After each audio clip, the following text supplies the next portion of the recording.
Bismillahirrahmanirrahim. Alhamdulillah nahmaduhu wa nasta'inuhu wa nastaghfiruh. Wa na'udzu billahi min shururi anfusina wa min sayyiati a'malina.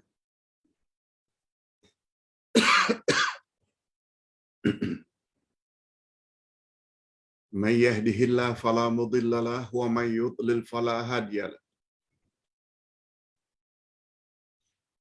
Asyhadu an la ilaha illallah wahdahu la syarika lah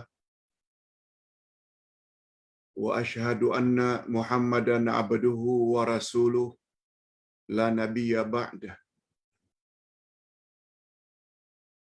Allahumma salli wa sallim ala nabiyyina Muhammad wa ala alihi wa sahbihi ajma'in, amma ba'd. Hadirin dan hadirat serta para pemirsa yang saya hormati, Assalamualaikum warahmatullahi wabarakatuh. Alhamdulillah, kita bersyukur kehadirat Allah Azza wa Jalla. Berkat taufiknya, sekali lagi kita telah diberi oleh Allah peluang untuk menambah ilmu pengetahuan agama kita berdasarkan subjek tafsir Al-Quranul Karim.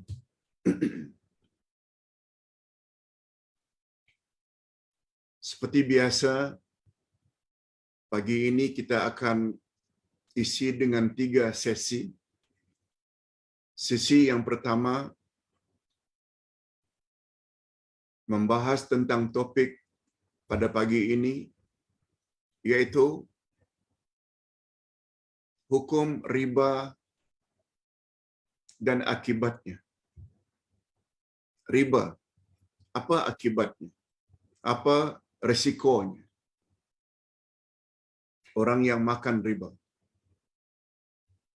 Yang kedua, insya-Allah Ustaz akan jawab beberapa pertanyaan. Yang ketiga, kita akhiri dengan doa. Hanya saja bezanya hari ini dan esok, ketiga-tiga sesi tersebut Ustaz dapat isi hanya dalam 1 jam. Paling lama 1 jam 5 minit. Disebabkan ada appointment, temu janji dengan pihak tertentu di Shah Alam. Itu saja bezanya, tidak sebagaimana biasa 1 jam setengah. Hari ini dan esok terpaksa Ustaz pendekkan 1 jam 5 minit. InsyaAllah. Oleh sebab itu, mohon kerjasama dari semua supaya fokus. Yang pertama, sesi pertama pencerahan tentang tafsir ayat 275 hingga 281 dari surat Al-Baqarah di bawah tajuk hukum riba dan akibatnya. Sila lihat muka surat 63. Pembahasannya agak panjang, tapi Ustaz coba pendekkan sehingga berlakulah win-win situation. Ustaz tak tergendala, bapa-bapa dan ibu-ibu serta para pemirsa pun dapat ilmu. Kita langsung saja kepada tafsiran ayat.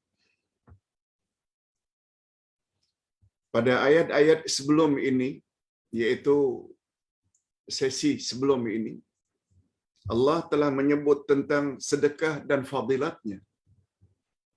Sedekah, apa syaratnya sedekah itu diterima? Mesti ikhlas, mengharap rida Allah, tidak boleh riya.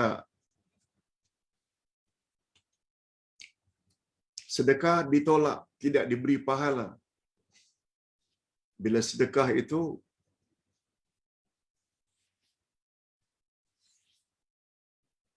karena riya atau suka menyakitkan hati orang yang menerima sedekah, sedekahnya ditolak. Maka pada ayat-ayat berikutnya yang akan kita bahas ini, Allah menerangkan pula tentang riba, yaitu mengambil harta orang lain dengan cara yang tidak sah. Serta diterangkan pula akibat yang akan dirasakan oleh pemakan riba. Allah akan jelaskan dengan begitu clear dalam ayat-ayat yang akan kita bahas. Sama ada azab itu di dunia atau di akhirat.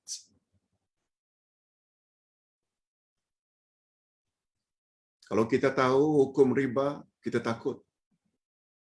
Sebab azabnya tidak hanya di dunia, tapi di akhirat. Malah Allah gunakan istilah mereka akan berada kekal dalam neraka. Cuma apa makna kekal? Nanti kita akan bahas. Okey. Kita awali sedikit untuk mendapat keberkatan. Ayat yang pertama, iaitu ayat 275. A'udzubillahi minasyaitonirrajim. Alladzina ya'kuluna ar-riba la yaqumuna illa kama yaqumu alladzi yatakhabbathu asy-syaitanu minal mas. Dzalika bi'annahum qalu innamal bai'u mislur riba wa ahallallahu al-bai'a wa harrama ar-riba.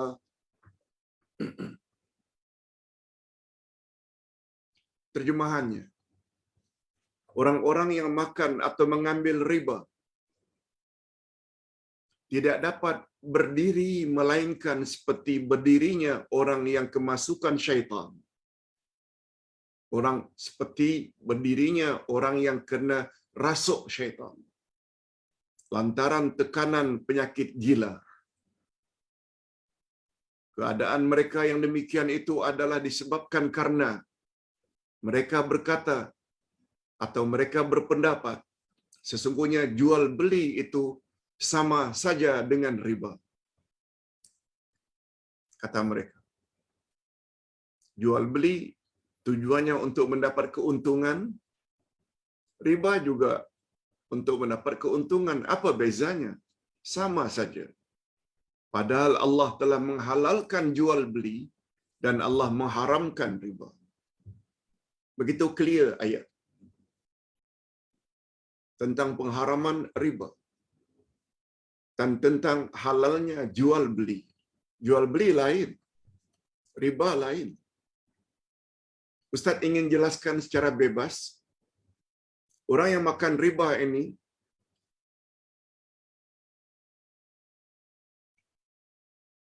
di dunia lagi, orang bagaikan orang yang berjalan terhuyung-hayang. Seperti orang yang kemasukan syaitan, kerasukan syaitan. Menurut majoriti ulama tafsir, ayat di atas menerangkan keadaan orang yang makan riba ketika mereka dibangkitkan dari kubur pada hari kiamat. Itu majoriti ulama tafsir kata, terhuyung-hayang itu bukan di dunia ini. Semua kita kan bangkit dari kubur nanti pada hari kiamat. Untuk mengetahui bahawa orang itu pemakan riba atau tidak, tengok saja cara berjalannya. Terhuyung-hayang. Macam orang yang kesurupan. Ini diperkuatkan oleh hadis Nabi sallallahu alaihi wasallam. Hadis riwayat At-Tabarani dari Auf bin Malik, "Waman akala riba bu'itha yaumal qiyamah majnunan yatakhabbat."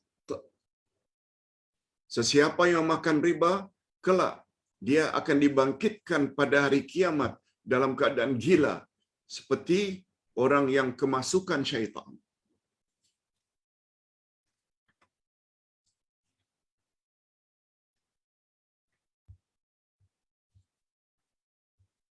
Jadi sebahagian kata ulama tafsir, hukuman yang dikenakan ke atas pemakan riba bukan hanya di akhirat, tapi juga di dunia lagi.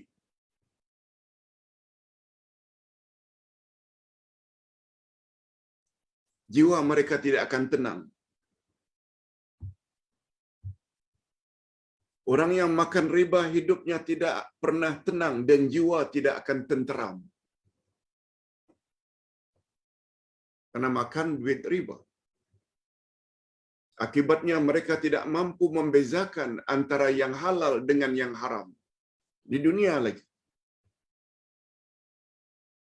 Karena jiwa tak tenang, yang diutamakan kekayaan dan banyak harta, dari sumber halal ke haram ke tak kisah, membuat jiwa mereka tak akan tenteram. Karena mereka mendakwa riba sama saja dengan jual beli. Padahal Allah menghalalkan jual beli dan mengharamkan riba. Nah, riba ada dua jenis. Ada namanya riba nasi'ah. Riba nasi'ah. Yang kedua, riba al-fadl.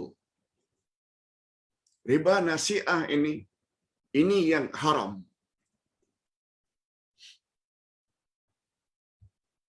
Yaitu orang yang meminjamkan kepada seseorang duit atau harta dan meminta bayaran kepada orang tersebut supaya bayar lebih.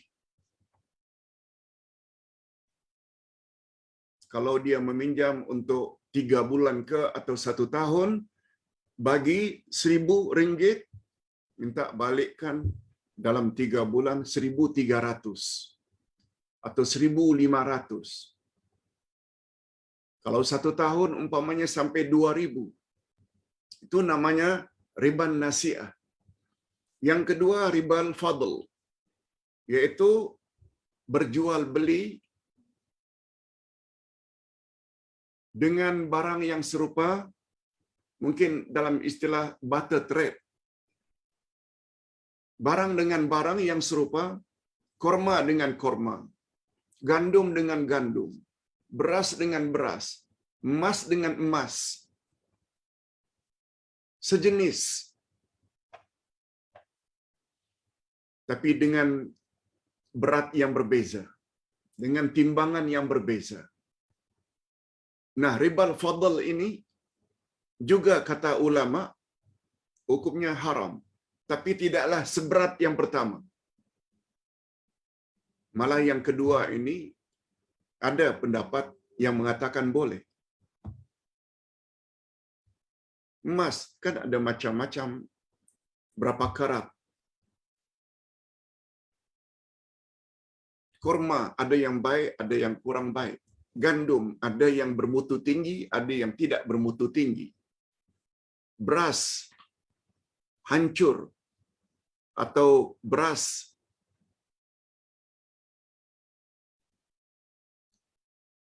basmati dengan beras biasa, beras siam dengan beras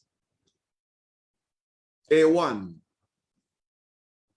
karena mutunya berbeza, ada yang berpendapat tak boleh, itu namanya riba al-fadl, kecuali sama berat, tapi ada segelintir daripada fuqaha, ulama fiqh kata boleh, karena berbeza. Wallahu a'lam.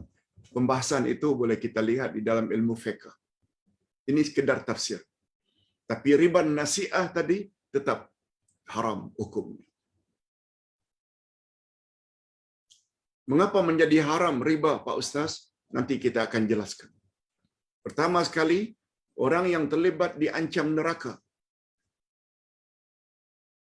Orang terlibat nanti bangkit dari kubur, jalannya terhoyong-hayang seperti orang kemasukan syaitan.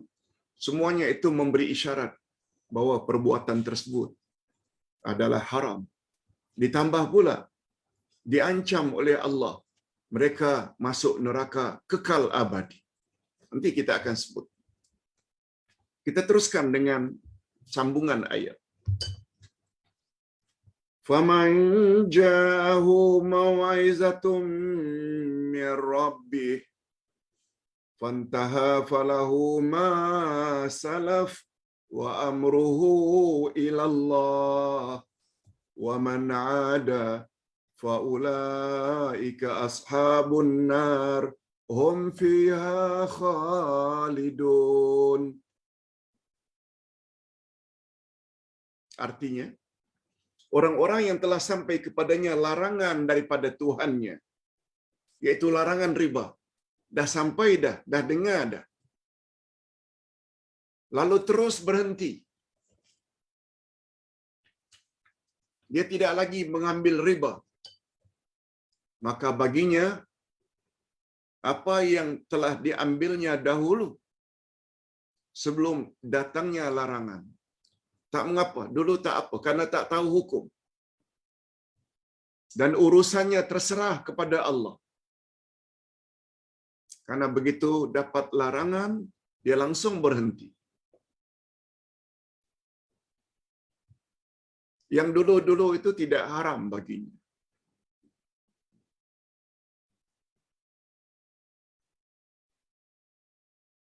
Orang-orang yang mengulangi mengambil riba lagi, walaupun sudah diberitahu tentang hukumnya, larangannya, maka orang itu adalah penghuni neraka, mereka kekal di dalamnya. Apa maksudnya mereka kekal, Pak Ustaz? Makan riba itu kan bukan syirik. Jawabnya, makna kekal di sini, mereka akan berada di dalam neraka untuk jangka masa yang lama. Yang kedua, menunjukkan bahwa riba itu dosa besar.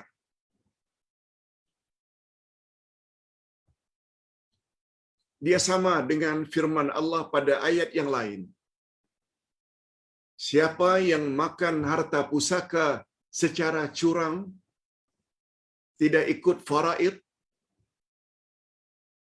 mereka akan masuk neraka kekal abadi di dalamnya. Juga membawa makna yang sama. Pertama, makan harta pusaka secara curang adalah dosa besar, itu makna kekal abadi dalam neraka. Yang kedua, mereka akan berada dalam neraka untuk jangka masa yang panjang, bukan sebentar. Na'udzubillahi min dzalik. Begitu komen ulama tafsir. Sama dengan riba. Walaupun ada peluang kemudian masuk syurga karena makan riba ke makan harta pusaka secara curang, dia bukan syirik. Okey. Apa kata Allah pada ayat berikut? Yamhaqullahu riba wa yurbis sadaqat wallahu la yuhibbu kulla kaffarin athim. Allah memusnahkan riba dan Allah menyuburkan sedekah. Nah, ini pula antara riba dengan sedekah. Allah musnahkan riba dengan makna hasil riba tidak akan diberi barakah, keberkatan tidak. Lain dengan sedekah.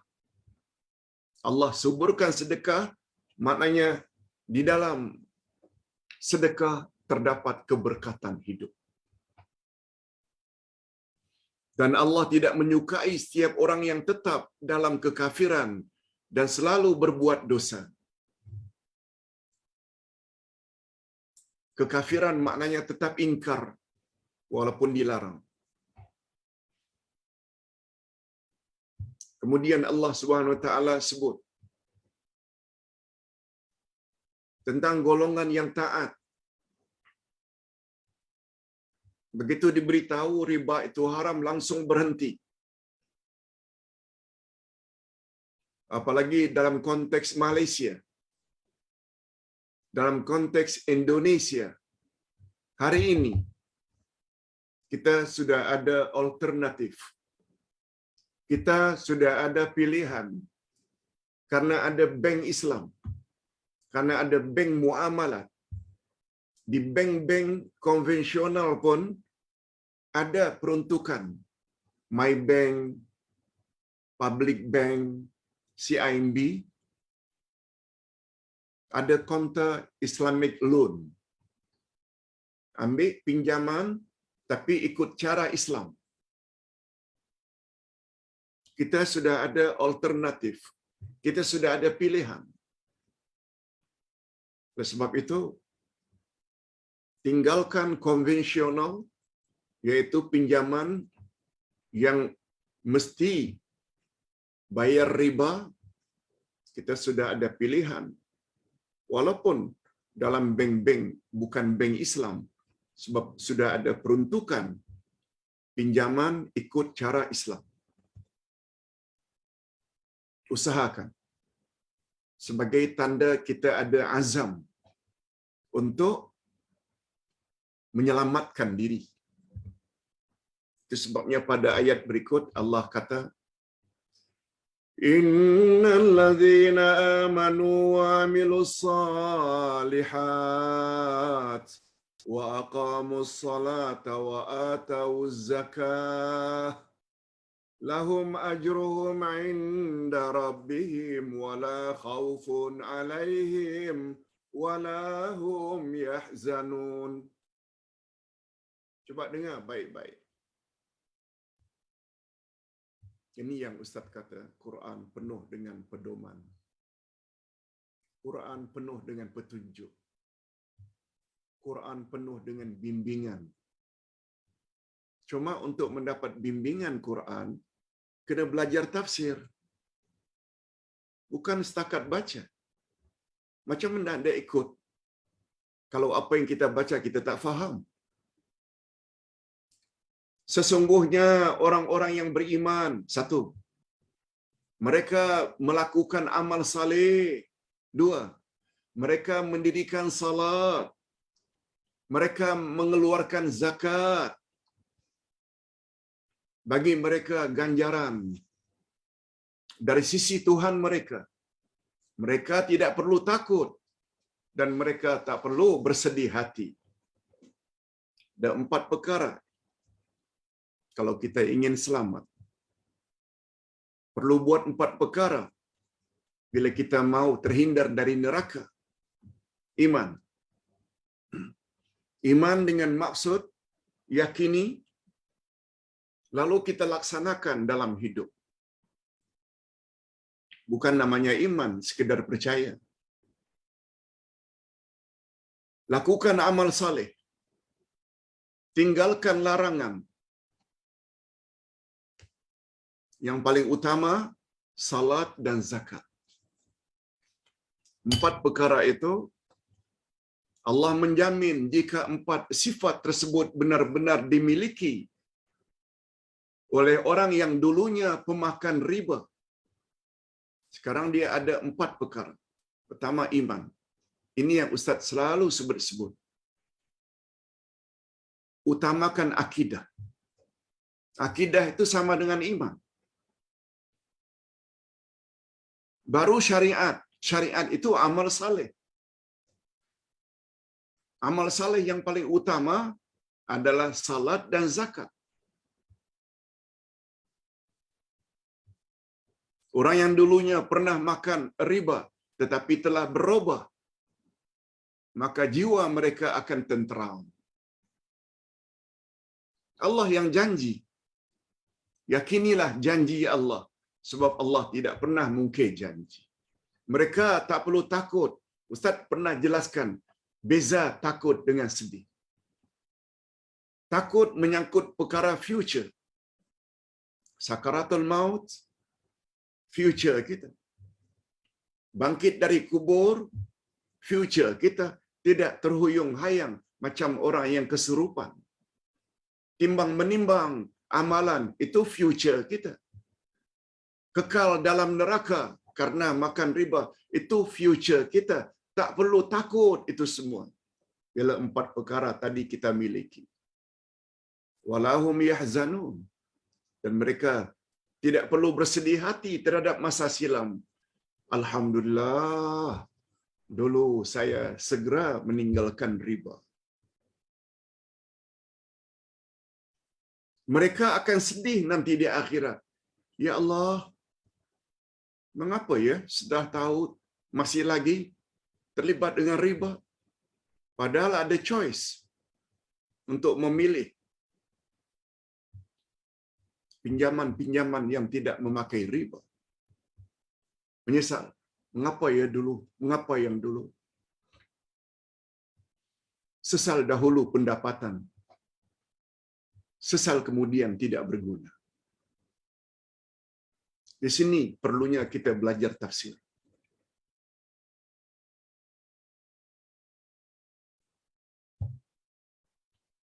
Alhamdulillah, bapa-bapa dan ibu-ibu, kalau dulu kita tidak banyak maklumat tentang tafsir kehendak Allah dalam Quran, sekarang kita sudah terlibat.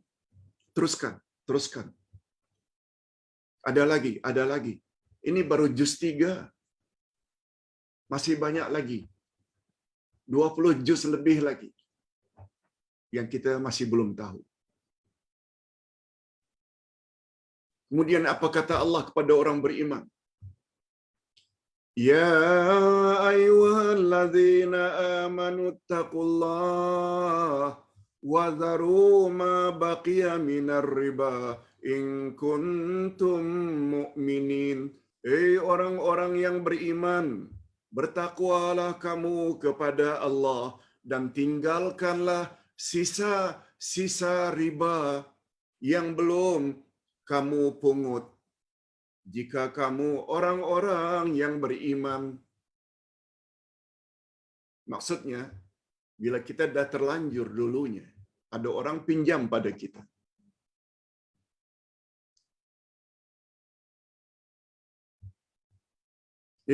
Para along yang telah meminjamkan duit dan menetapkan bayarannya berganda-ganda. Kalau dulu kamu sudah buat dan kamu sekarang tahu betapa bahayanya, okey, yang dulu-dulu itu tak mengapa, kata Allah. Itu hak kamu. Tapi andai kata masih banyak lagi orang yang berhutang,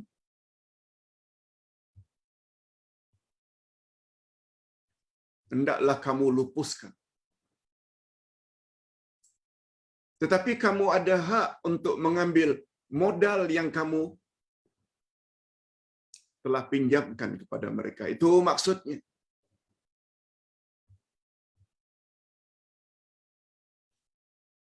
Pinjam 5.000.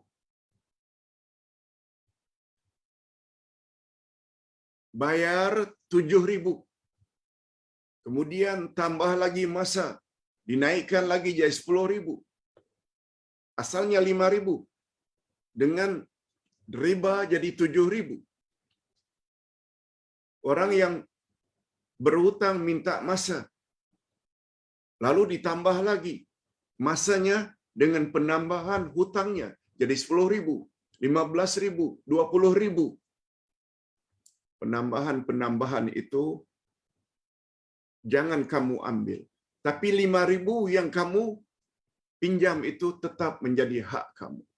Yes, itu maksudnya.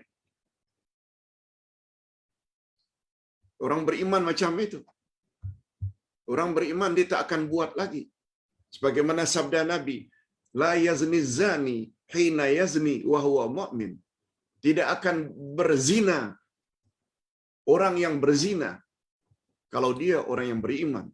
Hadis riwayat Imam Bukhari. Maknanya dengan imannya dia berhenti dari berzina. Dengan imannya, dia berhenti daripada makan riba. Itu maksudnya. Apabila dia beriman, dia tidak akan minum arak lagi. Tapi andai kata tetap berzina, andai kata tetap minum arak, andai kata tetap makan riba, maknanya imannya tidak sempurna. Kemudian apa amaran keras dari Allah?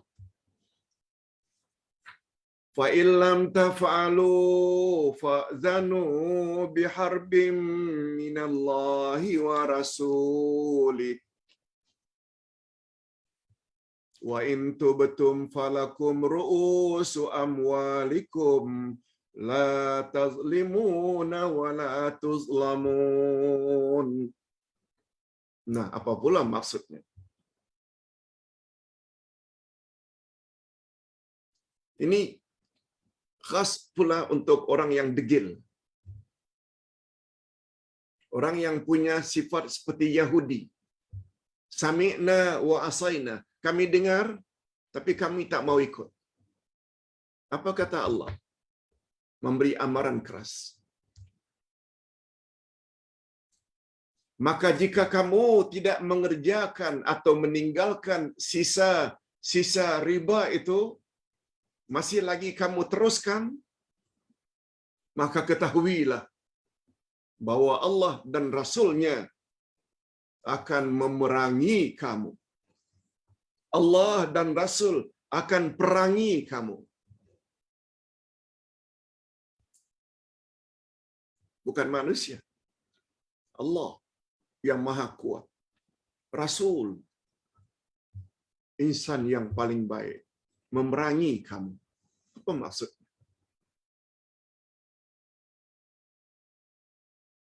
Dan jika kamu bertobat dari mengambil riba lagi, maka bagimu pokok hartamu.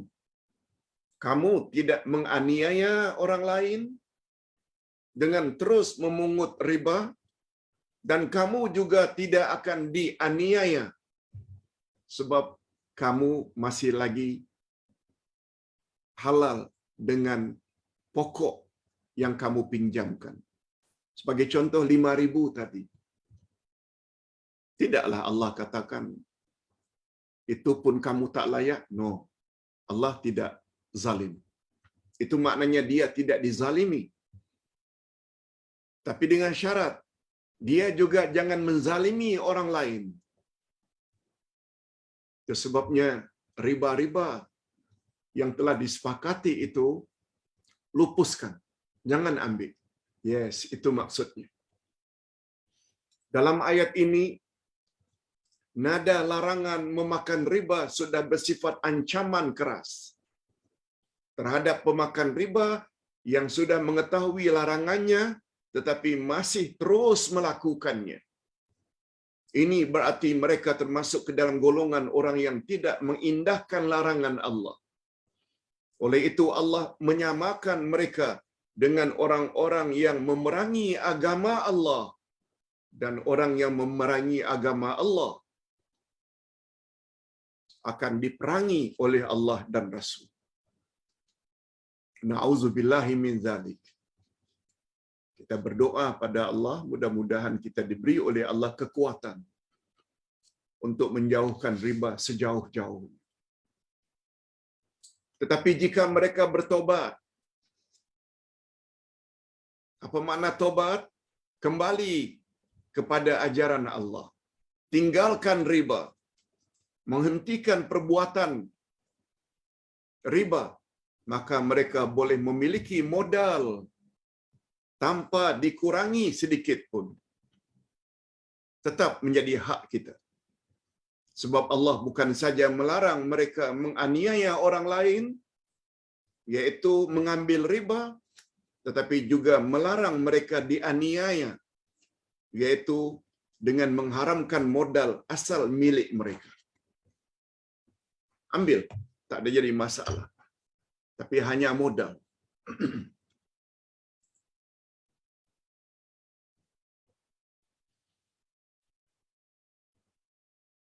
Kita teruskan dengan ayat atau 2 ayat lagi. Wa in kana dzu usratin fanaziratun ila maisarah wa an tasaddaqu khairul lakum in kuntum ta'lamun. Dan jika orang-orang berhutang itu dalam kesukaran yang awak telah bebankan selama ini dengan riba, selain awak tidak boleh ambil riba lagi, tapi kebetulan orang yang berhutang pada awak itu dalam keadaan susah hendak bayar, maka berilah tangguh sampai dia berkelapangan. Beri tangguh. Cukup bayar modal saja, bukan tambahan riba, dan menyedekahkan sebahagian atau semua hutang itu lebih baik bagimu jika kamu mengetahui. Bukan saja mansuhkan riba, cancel riba, no, malah bila kita lihat orang tersebut susah hendak bayar, hutangnya yang 5.000,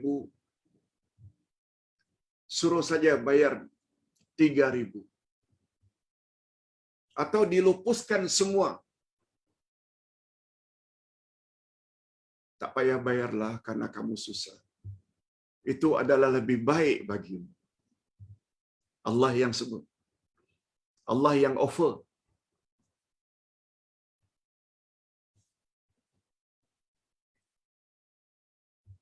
Apalagi orang yang memberi utang itu orang yang berada. Tidak ada istilah sedekah itu membuat orang jadi papa ke dana. Tak ada. Tak ada orang yang karena sedekah itu akhirnya jadi fakir miskin. Tak ada. Malah hidupnya akan bertambah berkat. Itu maksudnya.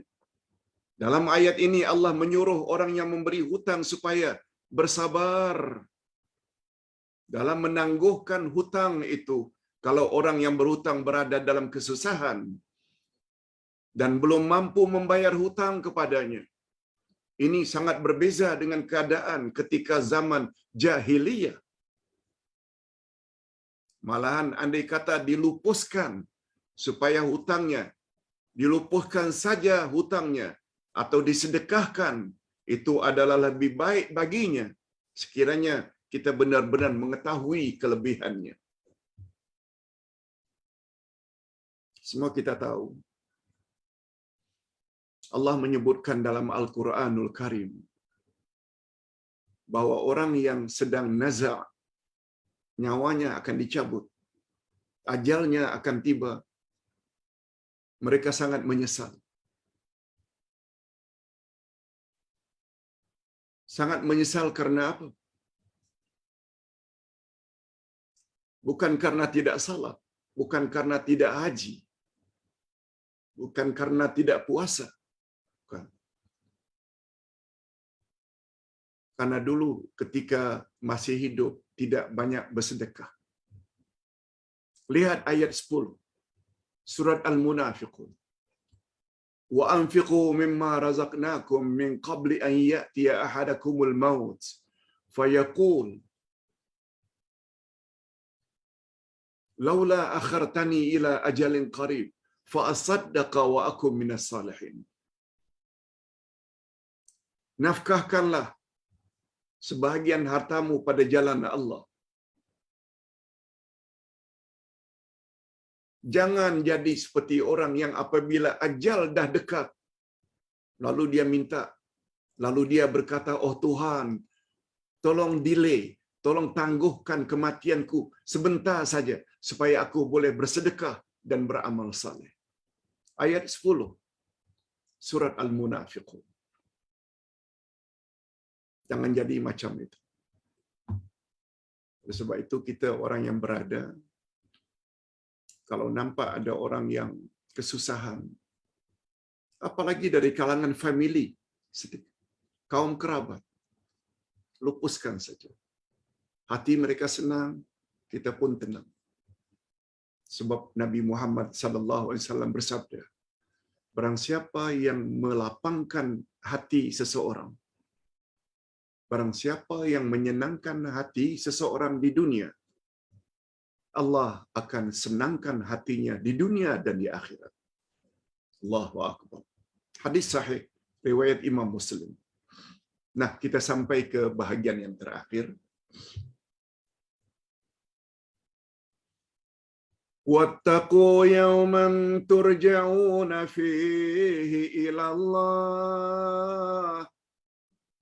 Summa tuwaffa kullu nafsin ma kasabat wa hum la yuzlamun. Dan peliharalah dirimu dari azab yang terjadi pada hari yang pada waktu itu kamu tidak dikembali. Pada hari itu kamu semua akan dikembalikan kepada Allah, yaitu pada hari akhirat. Peliharalah dirimu. Sebab semua kamu akan dirujuk pada Allah pada hari kiamat. Kemudian masing-masing diri diberi balasan yang sempurna terhadap apa yang telah dikerjakannya. Sedang mereka sedikit pun tidak dianiaya oleh Allah. Sekarang tinggal kita membuat pilihan. Mau menerima ganjaran pahala dari sisi Allah, mantapkan iman, lakukan amal saleh. Antara lain amal saleh ini, senangkan hati orang yang berhutang, bukan saja tidak diambil riba yang telah disepakati, malah kalau perlu lupuskan, sedekahkan saja. Atau sebaliknya, memang menginginkan azab, kekal abadi dalam neraka, atau masuk neraka dalam masa yang sangat panjang, teruskan riba. Teruskan makan riba. Jangan pedulikan larangan Allah.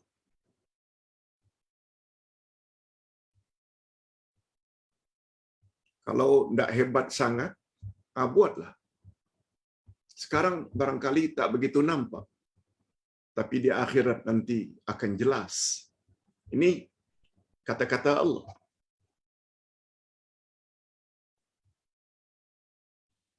Dalam ayat ini Allah mengingatkan manusia agar merasa takut dan gerun akan kedatangan hari berbangkit. Karena pada waktu itu semua amalan manusia selama di dunia akan dihitung. Jika baik akan dibalas baik, demikian juga jika sebaliknya. Jika manusia selalu memikirkan perkara ini, niscaya ringan baginya untuk menjauhkan diri dari semua amalan yang akan mencelakakan diri mereka di akhirat nanti seperti amalan riba. Nah, rupanya ayat ini menurut Abdullah ibnu Abbas, sahabat Nabi yang paling pakar dengan Al-Quran. Apa kata Ibnu Abbas? Ini di antara ayat yang terakhir sebelum baginda wafat. Kan selama ini kita dengar ayat 2 dari surat Al-Ma'idah. Al-yawma akmaltu lakum dinakum. Kata Ibnu Abbas, ayat ini termasuk ayat yang terakhir sebelum baginda wafat. 31 hari sebelum baginda wafat, ayat ini diturunkan. Maknanya tak timbul ayat ini menjadi mansukh, tak timbul. Mudah-mudahan apa yang kita sampaikan secara singkat, tapi Ustaz yakin kita dapat memahaminya. Cuma pesan Ustaz, andai kata kita berurusan dengan bank konvensional, kita banyak menyimpan tapi akan diberi ulangan. Itu juga riba.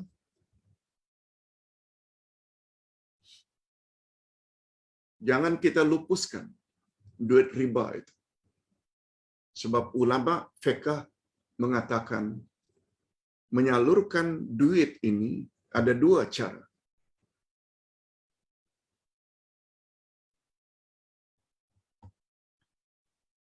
Cara yang pertama,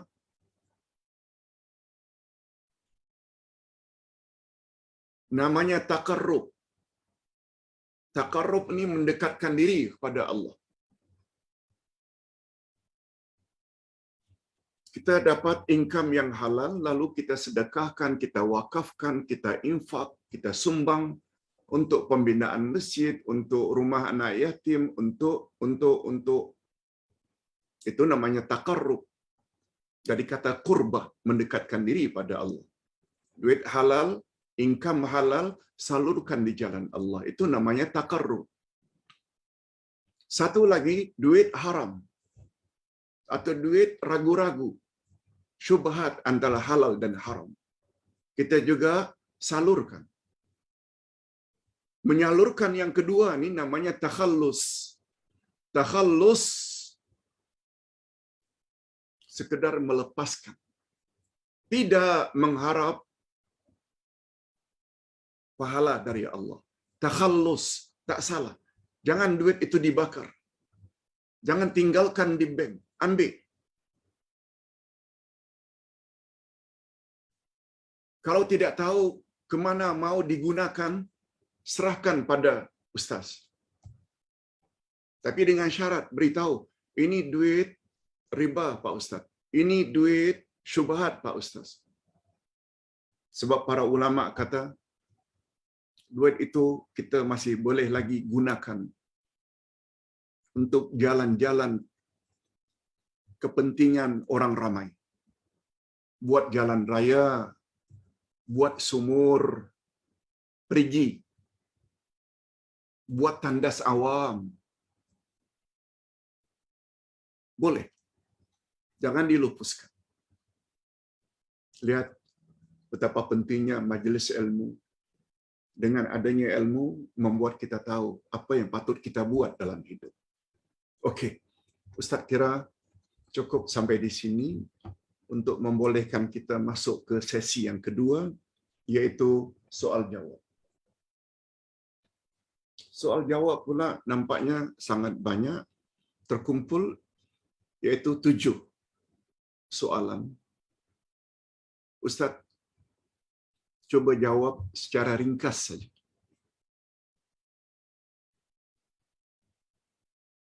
Pak Ustaz, semalam Pak Ustaz ada sebut tentang 4 raja yang pernah hidup di dunia ini yang menguasai seluruh alam.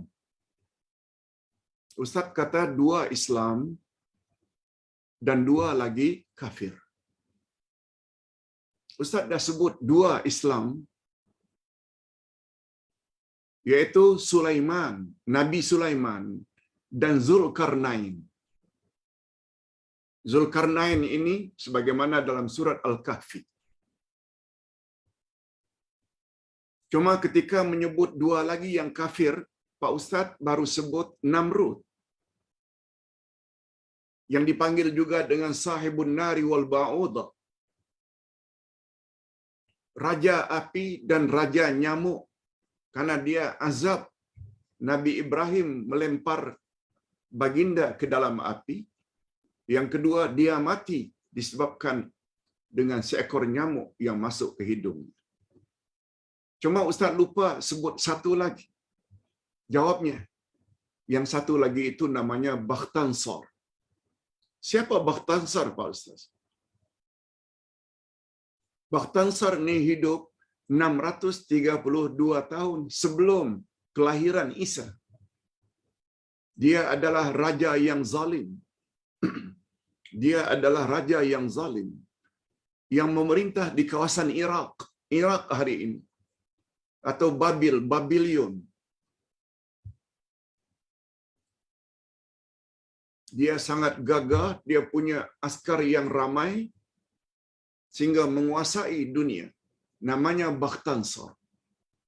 Okey, itu jawaban ringkas untuk soalan yang pertama. Bakhtansar, bukan Firaun ya. Sebab Firaun memerintah terbatas hanya di kawasan Mesir saja. Yang kedua, Pak Ustaz, boleh tak kita bergambar dengan tarian singa? Ustaz tak pasti, tarian singa ke atau tarian naga? Mungkin yang dimaksudkan ni, wallahu a'lam, tarian orang-orang Chinese, orang Tionghoa, orang Cina. Ustaz sempat tanya dua ustaz kita yang latar belakangnya adalah berbangsa Cina. Pertama, Ustaz Husin Yi. Kebetulan kami tadi malam ada meeting, Gasma. Juga Ustaz sempat tanya kepada Brother Firdaus Wong. Kedua-duanya cenderung untuk mengatakan itu adalah budaya Cina.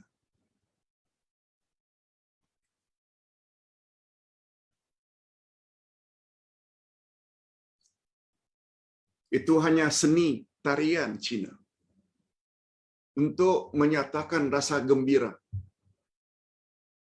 Tidak ada kaitannya dengan unsur agama. Berbeza dengan majlis orang Jepun yang meraihkan arwah-arwah nenek moyang mereka. Itu lain. Yang itu kita sudah sebut semalam dengan panjang lebar. Tapi sekedar bergambar dengan tarian naga atau tarian singa, insya Allah tak mengapa. Begitu pandangan dari dua tokoh berbangsa Cina yang semua kita tahu. Wallahu a'lam. Yang ketiga, Pak Ustaz, bila kita korban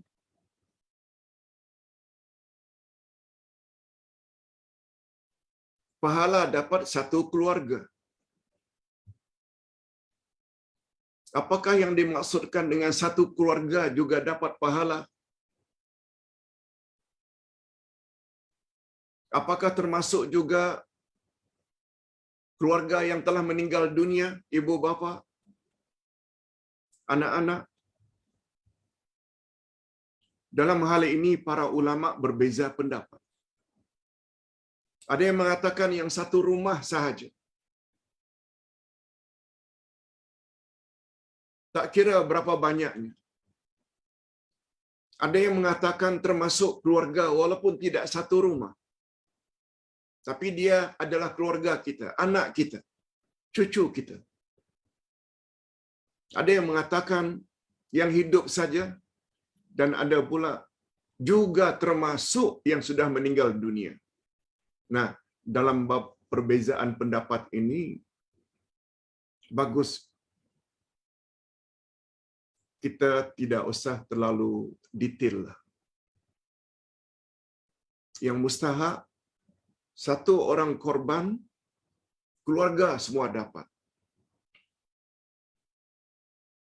Yang mustahak itu. Yang namanya keluarga, ya keluarga. Terserah kepada Allah Azza wa Jalla.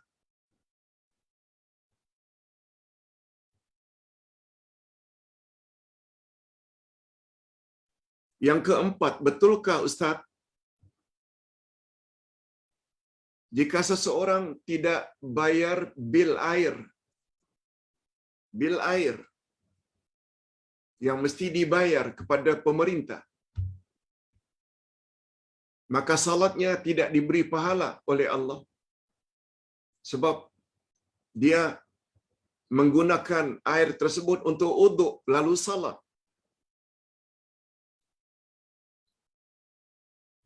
Ada seseorang ustaz mengatakan salatnya sah, tapi salatnya tidak diberi pahala oleh Allah Azza wa Jalla. Lalu ustaz berkenaan mengatakan ia sama dengan salat menggunakan pakaian yang dicuri. Salatnya sah, tetapi dia tidak layak mendapat fadilat atau pahala salatnya. Kalau kepada ustaz ditanya, ustaz tidak berani tidak jawab seperti itu. Sebab Allah beri pahala, tak beri pahala, itu otoriti Allah. Cuma yang kita perlu ingat, agar selamat di akhirat nanti, kita mesti perbaiki hubungan baik kita dengan Allah dan hubungan baik kita dengan sesama insan. Allah berfirman, "Duribat 'alaihimuz zillah aynama suqifu illa bihablim minallah wa hablim minan nas." Akan ditimpakan kehinaan ke atas mereka, tak kira di mana mereka berada, kecuali mereka yang baik hubungannya dengan Allah dan baik hubungannya dengan sesama manusia. Salat memang baik. Menjalin hubungan baik dengan Allah antara lain melalui salat. Tapi awak telah gunakan air oleh yang disuplai oleh pihak tertentu, pemerintah, yang kita anggap sebagai ulil amri. Mereka telah gunakan banyak modal untuk mengalirkan air sampai ke rumah kita. Lalu kita pakai saja. Lalu kita tak mau bayar bilnya. Anda ada masalah tentang hablum minan nas. Orang itu ada hak karena dah supply. Bawa air dengan pipe. Dam-dam air perlu senantiasa dipelihara, memakan biaya. Awak pula tidak bayar bil. Anda bermasalah nanti di akhirat. Ustaz tidak berani mengatakan dia tidak diberi pahala dengan salatnya. Sebab itu bagi Ustaz urusan Allah. Pak Ustaz, Jibril betulkah akan turun? Malaikat Jibril betulkah akan turun setelah Rasulullah sallallahu alaihi wasallam wafat?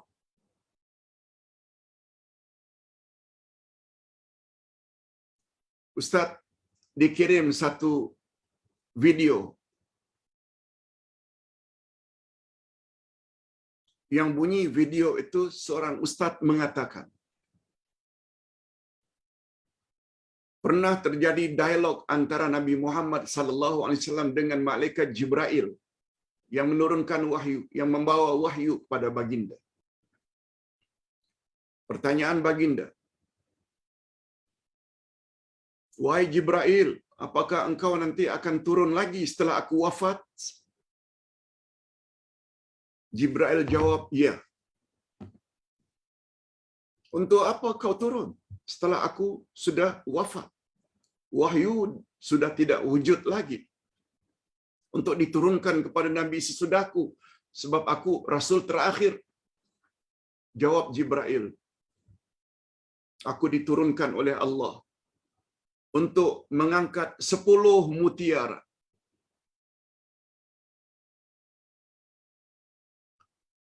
Mutiara itu antara lain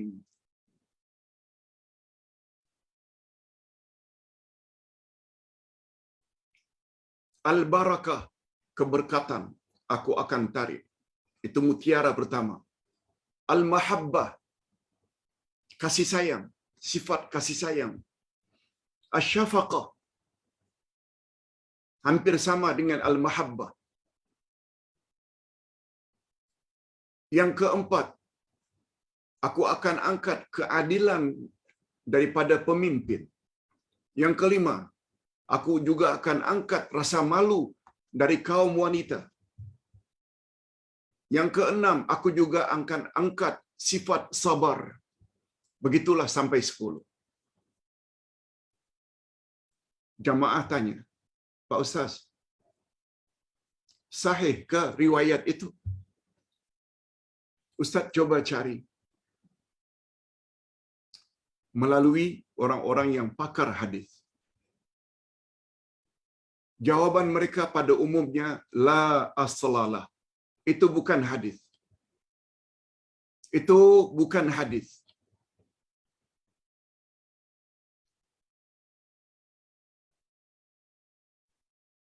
La aslalah. Ada yang memasukkan itu hadis palsu. Itu jawaban singkat dari Ustaz. Jangan percaya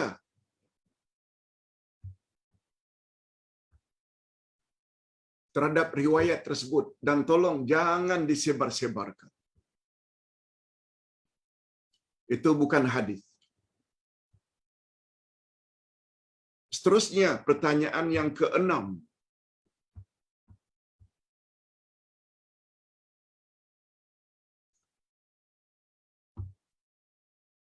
Saya, Pak Ustaz, dah selesai salat Isya.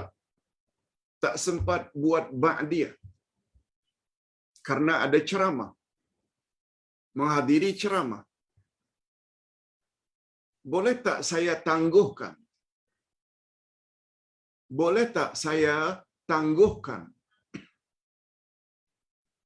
Setelah habis ceramah, salat ba'diyah after Isya. Jawabnya, salat sunat rawatib sebaiknya jangan berlaku senggang. Kecuali sekedar balik dari masjid atau surau ke rumah. Buat di rumah ba'diyah. Yes, itu amalan Rasul boleh. Sekedar balik ke rumah. Tapi habis salat Isya, sebagai contoh, ada ceramah. Kita dengar ceramah. Habis ceramah, setelah 1 jam, 1 jam setengah, baru buat ba'diyah, itu tidak baik.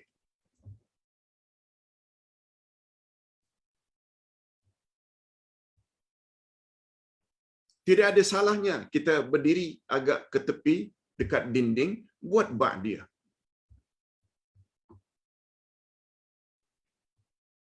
Kalau rasa terganggu kita berdiri, kita boleh salat duduk. Sebab salat sunat dibolehkan salat duduk atas sebab-sebab tertentu.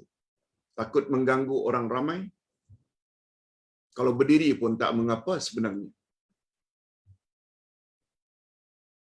Kita salat sunat ketika orang sedang ceramah tidak jadi masalah. Sebab dalam hadis sahih riwayat Imam Muslim, Rasulullah sallallahu alaihi wasallam sedang khutbah Jumat. Tiba-tiba datang seorang sahabat. Langsung ingin duduk. Dari atas mimbar Rasulullah bersabda, "Salli raka'ataini khafifatain." Jangan duduk. Salatlah sunat tahiyatul masjid 2 rakaat secara ringan. Ringan maknanya cukup baca Fatihah. Allahu Akbar. Baca Fatihah, rukuk, i'tidal, sujud 2 rakaat cukup. Itu maknanya salat ringan. Apa rahasianya Nabi suruh? Supaya dia dapat fadilat salat sunat tahiyatul masjid. Jadi tidak sepatutnya ada penceramah yang melarang orang buat ba'diyah Isya. Terakhir, yang ketujuh. Pak Ustaz,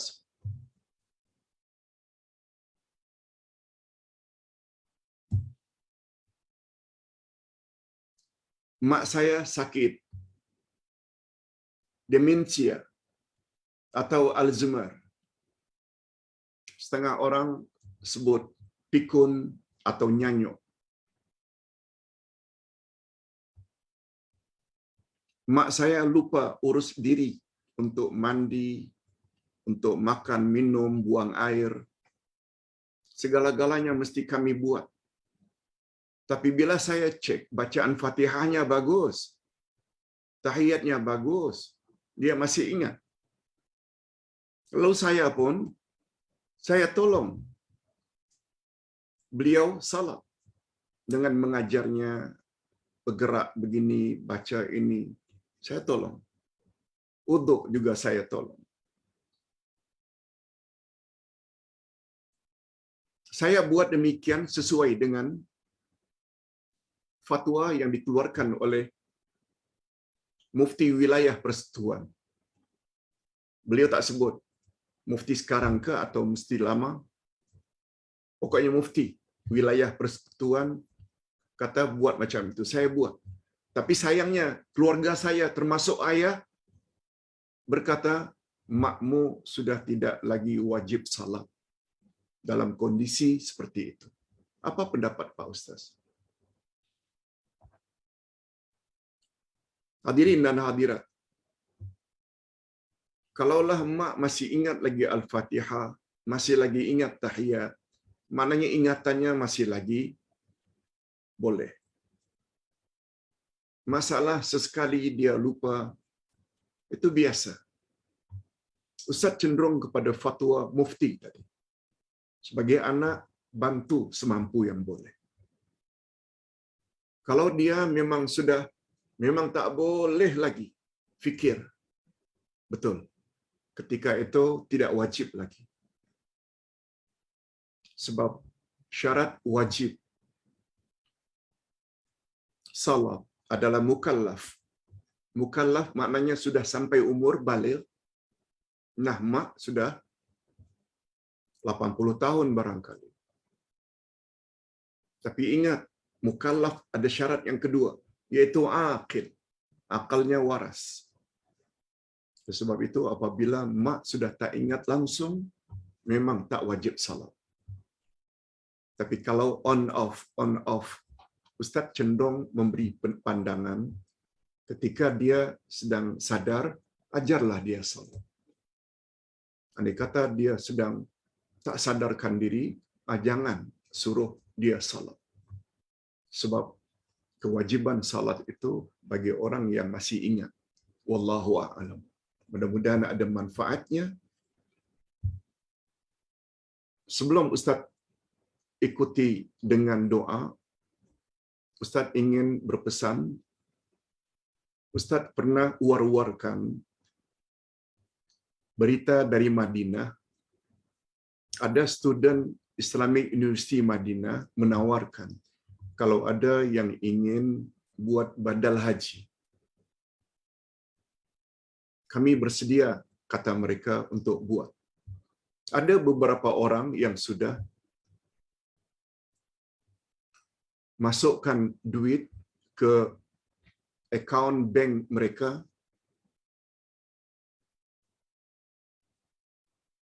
dan Ustaz sudah kirim nama-nama mereka. Cuma kalau ada jemaah yang masih ingin, Ustaz beri peluang dalam minggu ini. Sebab minggu depan kita sudah akan cuti. Cuma harga yang telah ditetapkan adalah RM4,688 setiap satu orang.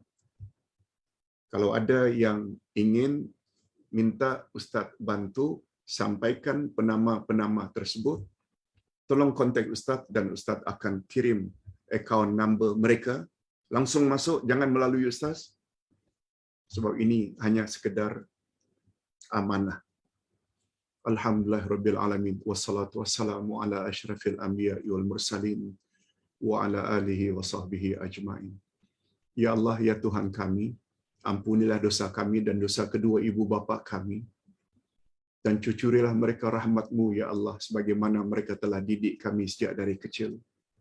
Ya Allah, berilah kami pasangan hidup dan zuriat keturunan yang menyedapkan pandangan mata dan hati kami, dan jadikanlah kami pemimpin bagi orang-orang yang bertakwa. Allahumma hasibna hisaban yasira. Ya Allah, hisabkanlah kami dengan hisab yang baik. Ya Allah, hari ini kami telah belajar tentang riba dan bahaya serta akibatnya di dunia dan di akhirat. Oleh sebab itu, berilah kami kekuatan, Ya Allah, untuk mendapat solusi supaya dapat kami hindarkan riba sejauh-jauhnya. Sebab akibatnya bila kami berdegil, Allah istiharkan kami akan diperangi oleh Engkau, Ya Allah, dan Nabi Muhammad sallallahu alaihi wasallam. Allahumma khtim lana bi husnil khatimah wa la takhtim alaina bi su'il khatimah. Wa sallallahu ala nabiyyina Muhammad wa ala alihi wa sahbihi ajma'in. Walhamdulillahi rabbil alamin. Subhanakallahumma wa bihamdik asyhadu an la ilaha illa anta astaghfiruka wa atubu ilaik. Assalamualaikum warahmatullahi wabarakatuh.